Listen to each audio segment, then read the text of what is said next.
Being Jason's brother was, it was a lot of being kind of overshadowed, and I was quite all right with that.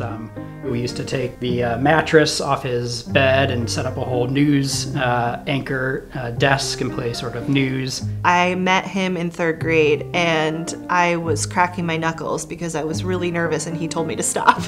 I think everyone knows who Jason is. He was always kind of shifting exactly what he wanted to be, but we all knew he would have been somebody that people knew.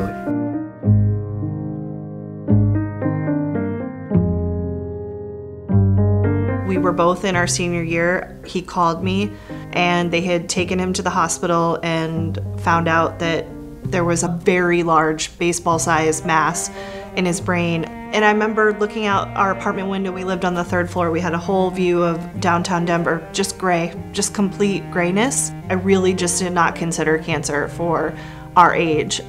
We were 22. Learning about his diagnosis, a couple things. One, just exactly how old he was. And, with that, sort of this sense of just how unfair his diagnosis was.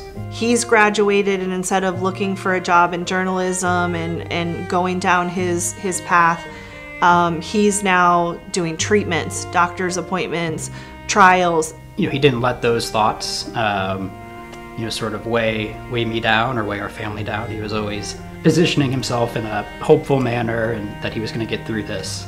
We would gossip, or he'd tell me, what's work like? What's in the office like? And all these things that he wasn't experiencing that people didn't realize.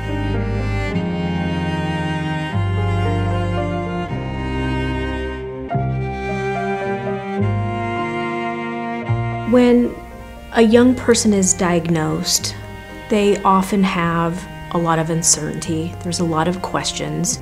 Their world stops in its tracks. They're faced with challenges that they couldn't possibly have seen coming. Their dreams, their career, their family, the things that they have yet to discover, the things that they're in the middle of living, those things get sidelined. It was very difficult, I think, for people, to realize that as they're out having drinks with their friends, as they're out playing flag football, or they're on a softball team, or they're building their careers, Jason is sick. And his entire dance card, his entire life is surrounded by choices that he didn't have.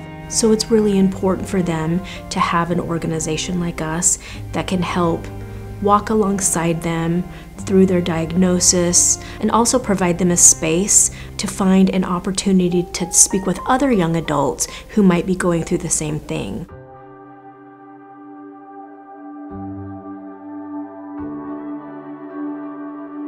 Cancer Support Community offers young adults multiple opportunities to receive education that's tailored to them. For example, we might offer education about sexual health or fertility, family planning, information or education about how to navigate cancer in the workplace, how to talk to young children about cancer.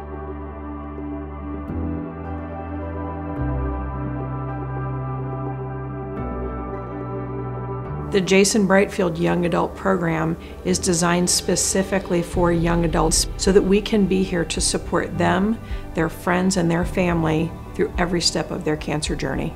Before knowing Jason, my parents had been a part of this community, and knowing how important it was to them, and Joel and I moving back to St. Louis and wanting to continue that really means not just a lot to us, but also my parents. Getting involved in CSC, which was an organization that was so important to him, just seemed like the right way for me to carry on his legacy.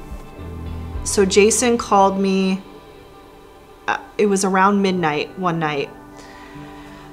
He told me that you need to prepare yourself. I could hear in his voice was getting quieter, and that gray had come back. He found here at the Cancer Support Community a group of like-minded people.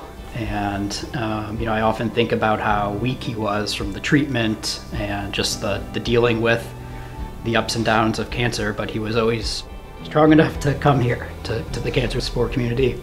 We just know how much it does for everyone and really for our hearts too, to see Jason live on. And that clearly is something that I love.